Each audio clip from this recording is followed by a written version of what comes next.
Barnet are destroying the National League with a style that's all about attacking. Exciting to watch and getting results too. There's a lot to like about the Bees this season. Dean Brennan's side are a dominant force. They're top of the league with more points than any other team. They've also scored more goals than any other side in the division, 28, 4 more than next best. They're also top for XG, a massive 5.62 ahead of the next highest XG total, and they also are top of the possession charts, averaging 65% possession.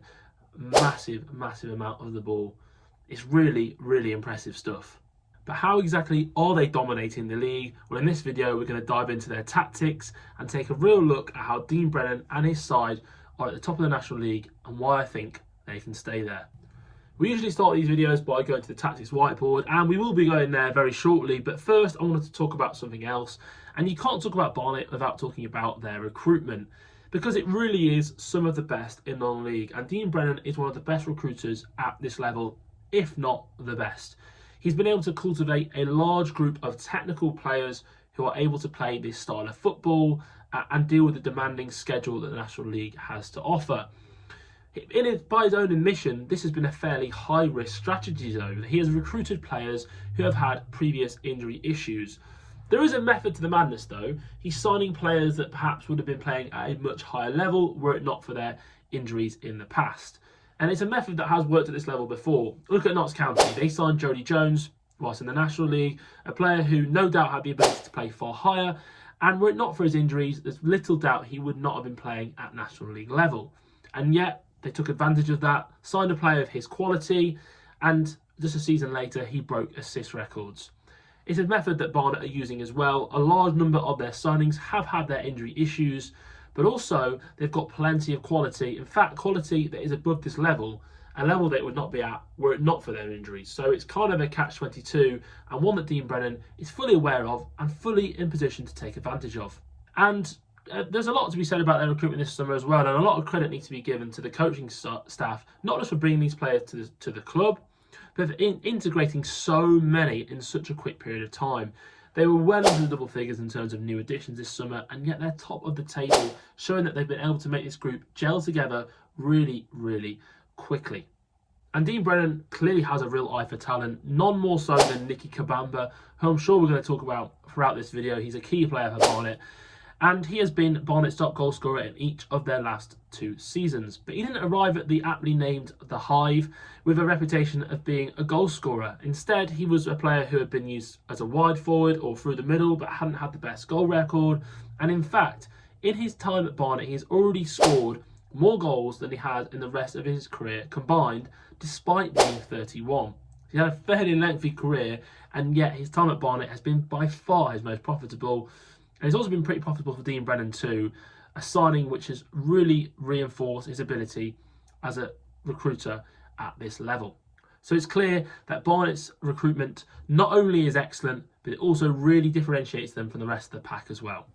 Another stat I wanted to mention was substitutions used, and as we can see, Barnet ranked 4th for substitutions in the league.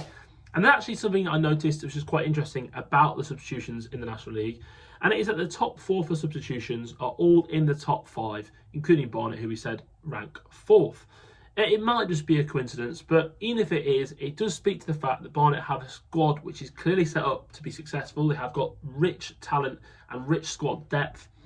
But also, it shows Dean Brennan is managing the minutes really wisely. If you remember at the start when we talked about recruitment, we mentioned that a lot of these players have had injury issues. And Dean Brennan is aware of this. He manages players and their minutes really well. Harry Chapman, for example, who was a key player for them this season, been one of their star men. Brennan was quoted as leaving him out of the squad because he couldn't risk him. That's what he said. I can't risk him. He had a tight muscle, and there was a risk of injury there. And Dean Brennan's been very clever in managing the minutes, assembling a large squad, one that he knows maybe the players aren't going to be able to play 46 games between them, but if he can spread the minutes about, he's going to get the best out of all those talented players who have got some injury issues, but have got an abundance of talent as well, and it's really smart use of minutes. Let's go to the tactics whiteboard then and have a look at how Barnet's set up in shape, and straight away we can see that we have a 3-4-2-1 on paper shape. We're not going to spend too long looking at their shape on paper because they've actually got a really fluid team, and that is because the whole idea of Barnet's play is to set up 1v1s all over the pitch. And to do that, you've got to commit men forwards, because otherwise the defence is going to outnumber you. So that often means that we see Ryan Glover, who's the right wing back, push into a right wing position. Nick Tavares either stepping into midfield, stepping out to right back, or even supporting down this flank as well. It's very fluid. So as I say, on paper, yes, you've got a 3-4-2-1 with wing backs who go wide and push high like you expect your wing backs to do. Two attacking midfielders who play off Kabamba, who is a target man. He's got more to his game than that, but he is also a target man. And you get two runners playing off of him, getting quite close and playing, as I say, playing off of his link-up play. And you've got a double pivot, although it's not a double pivot in the traditional sense. There are some key things we want to talk about with this side. Firstly is the fluidity of the shape. As we said, they have the ability to push players forwards and create 1v1 battles over the pitch. And we're going to look at that in practice. The other thing are the build-up shapes we want to talk about. They have sort of two main build-up shapes. One is the 3-2, which is their very standard building shape. So they have the back three here. Usually whoever they deploy in the centre will receive the ball. And you see they've got two options to pass into. And what they often do is this little bounce pass that they do. They bounce it into one of the centre mids, so either or. And then they will bounce back out to the fullback, to the wide centre back, sorry. And then they can build from there and play in, and maybe this wide 10 will come to receive. So as you can see, we move them all, moving parts at once. Ball in here, wide midfield that goes to receive, bounce back out, and then this wide centre back has then got passing options. You can either come back into the centre back, you can go back into the midfielder, go out wide to the wing back, or go to the attacking midfielder. Plenty of passing options, and that's how they build that way. The other way they build, however, is again to do with this pushing players forwards and getting into the shapes. And so let's say Ryan Glover or Idris Kanu, whoever's playing at right wing back, pushes forwards. Nick Tavares comes out. It means that also that the central centre back will push across. The left wing back holds his shape up wide. And one of the centre midfielders, whoever's there, Shelton or whoever's playing alongside Anthony Hartigan, will push forwards. And that means Andy Hartigan will then drop in between the centre-backs. And he plays what I like to call a quarterback role. And I call it this because he distributes like a American football quarterback does. And I'm not going to pretend I watch a lot of American football, but I've got a basic understanding of that role. And he is able to distribute this ball all over. Look at the amount of passing options he has. And we're going to look at an example of this. He's able to actually play long diagonals out to either fullback. He has the quality in his distribution to play those balls. He's also got these passes to either wide centre back either side of him, or he's got straight passes into these midfielders, or he's able to clip the ball into the feet of Nicky Kabamba. So Anthony Hartigan is a key player in this side, and we're going to look at some examples of that too. The last thing I wanted to touch on was their out of possession shape. And we'll just put them back into their three at the back system with the two centre midfielders, two wing backs, and of course the two attacking midfielders and the striker. What happens in the out of possession a lot of the time is that one of the centre midfielders will actually, well, the attacking midfielder, will actually tuck back into this midfield. The wing back will come tighter, the back three will come tighter, and then they have a front two as well. So they get into a 5-3-2 shape. They don't spend a lot of time out of possession because, of course, they dominate the ball so much. So we're not going to focus so heavily on their out of possession shape, but it is also important just to note that this is their out of possession shape they use most often. So now let's look at some of the concepts that we were talking about actually happening in practice with the eyes-on analysis here. And firstly, let's talk about that build-up shape we just spoke about, the 3-2 build-up. So hopefully you can see here we've got a back three, and then a midfield two in front of it. That's the 3-2 build-up. It's pretty simple. Like I say, they can play into here and back out. That's a common thing that they do quite a lot of. But as you can see, this is a clear 3-2 build-up structure. It gives you a lot of passing options. A lot of teams use the 3-2. And what we'll see is there's a lot of influence on this Barnet style I can see from other teams. So a 3-2 build-up structure is used quite commonly by possession-based sides, like Yeovil, like Mark Cooper's team, for example. But a lot of possession-based teams use a 3-2 build-up structure. Another thing we spoke about before was Nicky Kabamba's role in the team. So talking about general team shape, hopefully you can see here Nicky Kabamba, he is the focal point of this team. You've got Callum Stead running beyond him, and then you've got Zach Brunt here. They're the two attacking midfielders. So what we see often is Stead is like I like to call him 9.5. He's not quite a 10, but he's not quite a 9. So he kind of plays as a very attacking midfielder, and he is able to get from this sort of area and run beyond Kabamba into those pockets. And yeah, it's just something I wanted to highlight there, that Kabamba is the focal point. And we see it again here. We see Kabamba holding up the man with his back to goal, trying to tussle in. And then you've got two attacking midfielders who are very close to him, playing off of him. So you get that very small triangle, but we spoke about it before. They get very close and do play off of Kabamba. Something we also spoke about before was the build-up shape. And we spoke about that back three. And here's Nick Tavares, as we've said, becoming something of a right back. So instead of having the back three in position, we've actually got here, we've got ourselves a back three, which is slightly, I guess, lopsided, with Tavares picking up a position of full-back would. And then you see here Anthony Hartigan, who we're going to talk about very shortly, is that central midfielder, that single central midfielder that drops deep. And what he's able to do, he's actually able to drop into this area here, into that zone, and we'll see Hartigan in that position later on. But just on to see some of the ideas and concepts come together. Moving on then, we start to see Hartigan again on the ball in between the centre-backs. But another player I want to highlight was Coker. You can barely see him in this. So obviously he's right over here on this side. But the point is being that look how much he's able to stretch the pitch. If he's standing in this area here, there's no concern for the Boston side to shift over. Instead, you can see him, he's right on the touchline. It's really making that space as big as possible, opening up passing lanes, stretching the play. And as we can see, because he's wide, then the left centre-back can go wider. That forces the right striker wider. And what that does, it opens up this passing channel here. So you've got that, all these little details, which are so important. Moving on then, we're speaking about Anthony Hartigan. Once again, he's in between the centre-backs, as we saw in the previous one, which we just saw. He's in between centre-backs. We see it once again here. He steps in between those two centre-backs that I've just circled in the middle. And what he's able to do, we spoke about on the whiteboard, he's able to distribute as a quarterback from here. So look at the amount of passing options he's got. He could knock, as the ball's coming towards him here, hopefully that's clear with the screenshot as we move it on, he meets the ball, so hopefully you can see the ball's coming towards him. He could, from this position, if I can go back one, there we go, he could knock it to the left, he could knock it to his centre-back on the right, bit under pressure. This passing lane to this player here has been cut off by the Boston attacker, but he could quite easily play into the feet here. Kabamba is offside, but he could try a ball over the top to Kabamba. But what he does instead is he actually pings the ball all the way out to the left-hand side to the play we highlighted before, to Coker. And as he meets it here, he has that ability to just play there. But what we can see straight away is that quarterback type role that he plays. He drops deep in between the two centre-backs. His midfield partner then, often elsewhere on the pitch, actually push forwards in this one. But you see that even though he plays in a double pivot, he's actually a single six at times, and is so important in just dropping in and being that distributor in this Barnet side.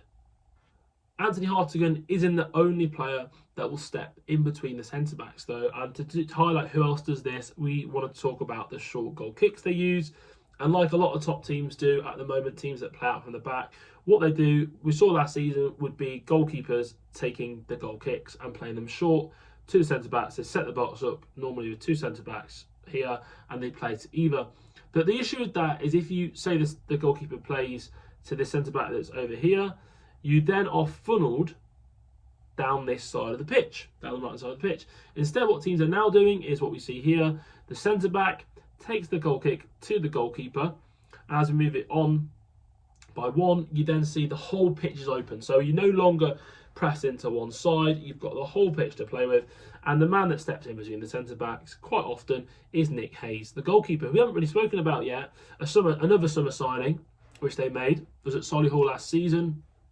And What we saw last year with Barnet was they had two goalkeepers. They had Laurie Walker and Josh Keeley. Keeley was a very good distributor and very good at claiming crosses, and Laurie Walker was an excellent shot stopper. Nick Hayes, in Dean Brennan's own kind of description of him, is a mixture of the two, and we certainly see that he is capable with the ball at his feet. What he does do is he does play the ball long. We see another example of him here in between the two centre-backs. He does distribute long more often than not, and that is something to talk about in a moment. But what he's able to do, you don't see it in this screenshot, but what he's able to do often, he has got the ability to just clip that ball into the feet of Nicky Kabamba, who is so strong playing with his back to goal. He can come deep to receive the ball. And Nick Hayes has got the ability to play out. And that is something I want to highlight again. You've got this back three shape, which forms with Nick Hayes in the middle of it. We just spoke about long passes, and it's a good time to highlight the fact that Barnet ranked first for progressive passes, and a progressive pass is defined such that it is considered to be progressive if the distance between the starting point and the next touch is at least 30 metres closer to the opponent's goal, and that is as per Wyscout. Now, that means that these passes tend to be a bit longer. They have to be at least 30 yards. So Barnet do use a long pass quite often.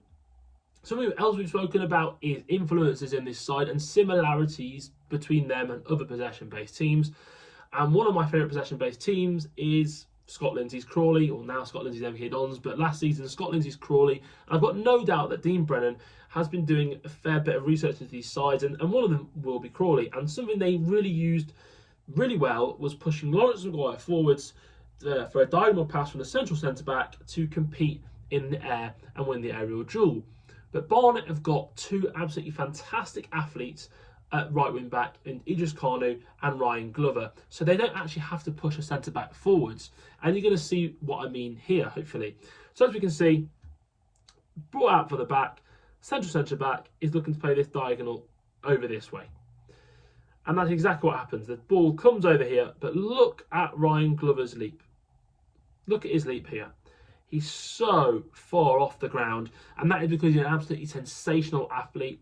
And so what, instead of pushing up the centre-back to compete in the air, they actually use the wing-back for their diagonal pass. And I think this could be well illustrated on the tactics whiteboard. So we'll just quickly go on to that now and show you exactly what I mean. So we've got them set up in the shape here. And as we can see the middle centre-back has got the ball. So what would Scott Lindsay's Crawley do? They would push the left wing back up here, and they would push Lawrence Maguire into this area here to compete with an opposition defender, and they would play the diagonal into Lawrence Maguire, who of course is a centre back, so has the ability to compete in the air. But what Barnet do, and it is down the other side, and we do notice this, a lot of their play is actually down the right hand side, and we've spoken about, instead of having to push their right centre back forwards and push their right winger forwards, which they do actually do in the game, as we're going to see. They do actually push their right centre-back forwards, but they don't have to do it.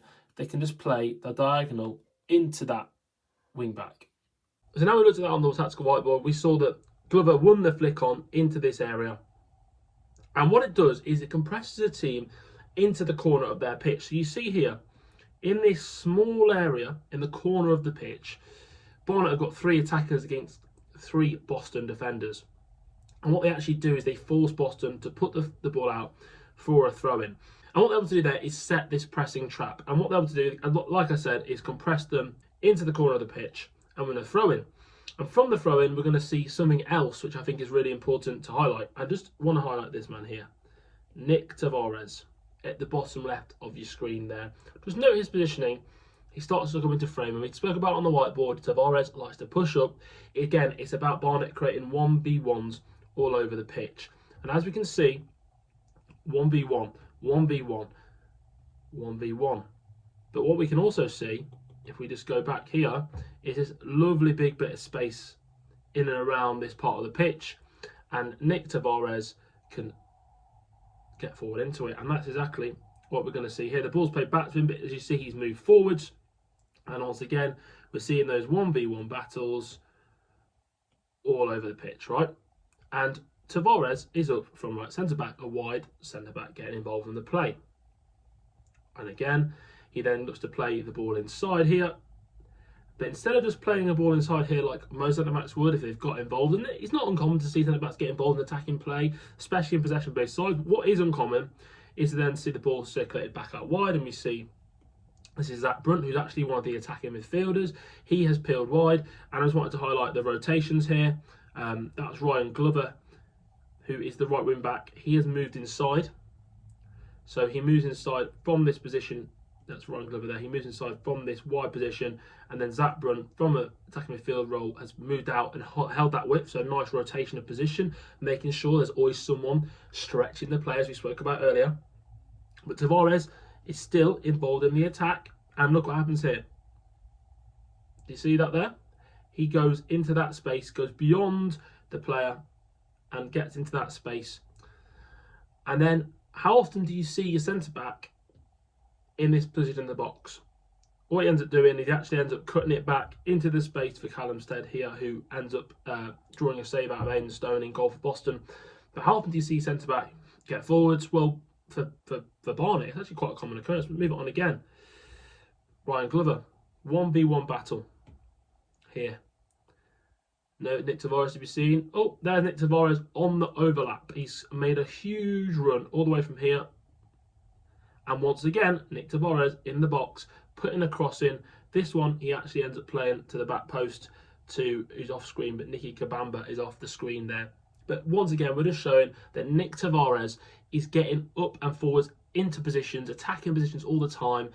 And it's just a theme that we saw with the likes of Notts County. They used Carl Cameron to get in those kind of areas. A possession-based team that play a back three, the wide centre-back bombing on and getting into the box. But it's all about trying to commit that extra man to then commit an extra defender and create those overloads. And yeah, we'll create 1v1 battles actually, not necessarily overloads, create 1v1 battles. And Nick Tavares is a really technically gifted player. He's played in midfield for Barnet this season, so he's capable on the ball and he gets into really advanced positions from centre-back.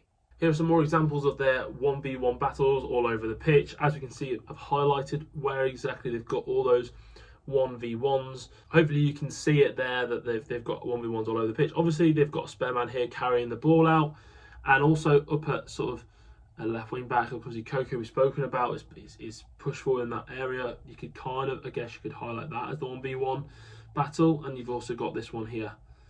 But you can see hopefully that all over the pitch they are looking to get 1v1s, pushing players forward, committing. That's why Tavares is in this right back position to try and create those 1v1 duels all over the pitch. And again, we see it once again here. We see we've got 1v1 here, 1v1 here. We've got 1v1s everywhere. Tavares occupying their forward out of possession.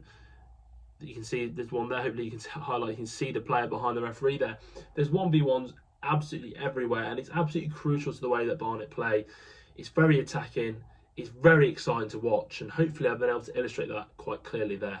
I just wanted to bring it back here to the throw-in and also talk about the goal kick from earlier on, which we saw here, which we can see. Something that I noticed about Barnet, and we're talking about inspirations and similar themes. We've spoken about Scott Lindsay's Crawley, and I've just briefly mentioned Luke Williams' Notts County team, but I think the biggest influence for me that I've seen from Luke Williams' Notts County team is the speed at which they take their set pieces or their dead ball situations. When the ball is out of play, they look to get it back into play as quickly as possible. And the thinking behind that is pretty clear. It's so that the ball is in play as much as it can be. Because when they've got the ball, they're a team that like having the ball. So if the ball is in play, they take their set pieces quickly, they can move the ball quickly. And it's all about getting that time on the ball, having it as much as possible and maximising that. And they do that by taking their set pieces really quickly. So throw-ins, you'll see they'll sprint for the ball and take them quickly. Zach Brunt, as an example in this game, he runs, sprints and gets the ball, throws it to his teammate to take. Goal kicked, they've always got a spare ball. And yeah, the ball boys are earning their, not getting paid, but they're earning their sort of time in the ground because they're being used very much to get the ball back into play. That constant circulation, I thought it was a really important point. Really interesting to see those influences from other teams come into this one. And yeah, I really like that because it gets the ball in play as much as possible, and that's what a possession-based side wants. We've just seen Tavares push forwards, and the fact that Barnet play with an extremely high line. I mean, their centre-back ends up in the opposition box, but also they play the high line to try and compress teams into their own half, and as possession-based teams try and do, make it difficult for teams to get out and compress them in their half and try and get as many players forward as possible, and that's definitely what Barnet do. But what that does do is leave them a little bit exposed to the counter. You only have to watch the Solihull playoff game from last season, where they played a very similar style, but they ultimately got exposed and got put to the sword in that game really, and crashed out of the playoffs after a really good season. And as we see, what happens is they end up leaving 2 centre-backs back, but teams that leave 2 players up front, it invites these 1v1 battles, which we've spoken about so much. It invites them in a defensive sense. This one's probably a bit clearer to really see it. Again, 1v1, 1v1. In here, this example is Luo and Mars Kenlock, who are 2 really quick and physically capable centre-backs. And also, if Kenlock is the one that's pushed forward on the other side, Tavares is also really quick and really physically capable as well. And that kind of is what the crux of the matter is that Dean Brennan trusts his centre-backs to deal with attackers physically. And it's a completely different level, but you see it in the Premier League with the likes of Liverpool, with Konate and Van Dijk. They're able to leave those 2 back to deal with 2 centre-forwards because they back those 2 to have the physical capabilities to deal with any centre-forward. And it's the same in this league. They've got 3 centre-backs there, and they've also got the likes of Joe Kizzy on the bench, and even Joe Grimwood. They've got so many good centre-backs. They've got loads of them, actually. And that's a position they've definitely stocked up on this summer. But those 3 especially who started against Barnet are all really quick, really strong, really athletic, really agile centre-backs who are able to deal with that ball over the top. And Brennan trusts them 1v1. Yes, they can see goals from it, but it's a risk versus reward type situation. And it's certainly something that I expect Barnet to persist with because it's key to how they play. And yeah, they certainly have the defensive players capable enough to handle it. And like we said earlier on in the video, we're not going to look a lot at Barnet's defensive structure. Simply put, they don't have a lot of the time without the ball. They average 65% possession. And even when they don't have the ball, it's often, not actually set in a set shape. But just so we can see that they do have it, we can see the 3-5-2 here on the screen. There's the back 3. There's the right wing back. This is against Chelmsford in the FA Cup at the weekend. You've got a midfield 2 there. Actually, just here off screen is Callum Stead. So actually, he has dropped back from the forward position.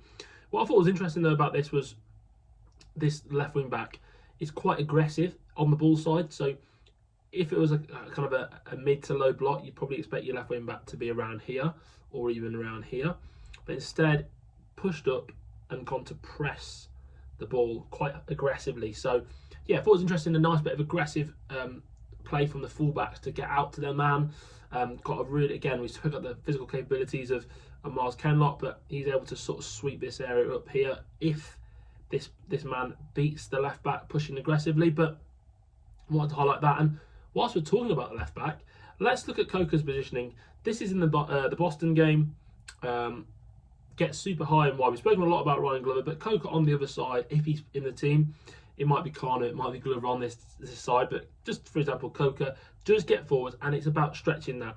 The ball's actually been moved across here quite quickly, and actually there's a huge gap here between the centre back and the full back, and that could be exploited. They actually haven't got a runner into that area, but sometimes you would see that. And then this is the Chelmsford game, still wide, not quite as wide, but still wider than all the play here on the left. And this is a really nice example of Nicky Kabamba's front play. We spoke about him being the target man. That cross has come into here, and look how he's getting up. He's ready to nod it down. He nods down a lovely cushioned header into the path of Callum Stead, who taps in to give them the lead in the FA Cup. And his forward play is so complete. Let's look at another example here. What he's just done here, he's actually spun here, but just before this screenshot, I took it a second late, but just before this, he lays the ball off with his back to goal, spins, starts the move, and then he ends up in here in a great position. So he's come from all the way over here and got in there. So he's played with his back to goal, span, got into an attacking position. So it shows both facets of his game, which is, back to goal, but also facing goal. He's super good as well, super sharp. And there's a reason he's got 4 goals in his last 4 games. He's been a big miss for Barnet, and now he's back in the team. He guarantees goals. Last thing to note here, we've spoken a lot about the left wing backs and the wing backs in general. And here is Idris Kanu playing at left wing back, just circled him there. And what I want to point out about that is it seems almost unfair. I mean, in this one here, we've got Glover on the right and Connor on the left. So later on, they actually switch. So that is actually, a nightmare for defenders. They're able to switch in-game, which is really interesting. But say you start with Coker, you can either switch one to the left-hand side, or you can have Ryan Glover running at a left-back, softening him up all game. And then for the last half an hour, like they did against Boston, they brought Idris Kanu on, and he caused havoc. Actually, the goals came down his side, causing all sorts of problems. Having a player of his quality over the last 25 minutes when legs are tired, it's a bit of a cheat code, and Barnet have got such great options, and once again, it comes back to that squad depth. Usually at this point, we would go through the stats and look how they back them up, but let's just be honest, Barnet are utterly dominating the National League. They're top for possession, they're top for goals, they're top for XG, they're top for passes, they're top for key passes, they're top for progressive passes, top for progressive dribbles, they're top for all these stats, and yeah, I mean, they're so impressive. So impressive, and hopefully this analysis today has given you a snippet of what Barnet do. I couldn't cover it all in the video because it would be hours and hours long, but hopefully we've had a look at their shape and the way they build and the way they play and some of the things they're able to do, and some of the ways they're able to play. But they're an absolute joy to watch, utterly entertaining football, and hopefully I'll be able to show that today with the analysis and show that they are one of the most exciting teams in the National League. And that's it. That's the video, guys. That's it. Hope you guys have enjoyed it. Another tactical analysis from myself. Like I said, it's a National League team. We've mixed it up a little bit on the channel. Let me know who you want to see next. National League, League 2. I'm happy to go League 1 Championship. I'm happy to do abroad. I'm also looking at some other tactical analysis as well. But yeah, I know I've seen some of the comments already below, and I am looking at those and working through them. Don't you worry. I've got like a list of teams I want to do. Any suggestions appreciated. Any video ideas also appreciated. At the end of the day, I'm making stuff for you guys to enjoy, so it'd be great to hear from you. It'd also be great if you could like the video, comment, like I say, and even subscribe. That means the absolute world. We're almost at 200 subscribers, so that would be amazing to hit that target. And yeah, hope you guys enjoyed, and I will see you guys in the next one.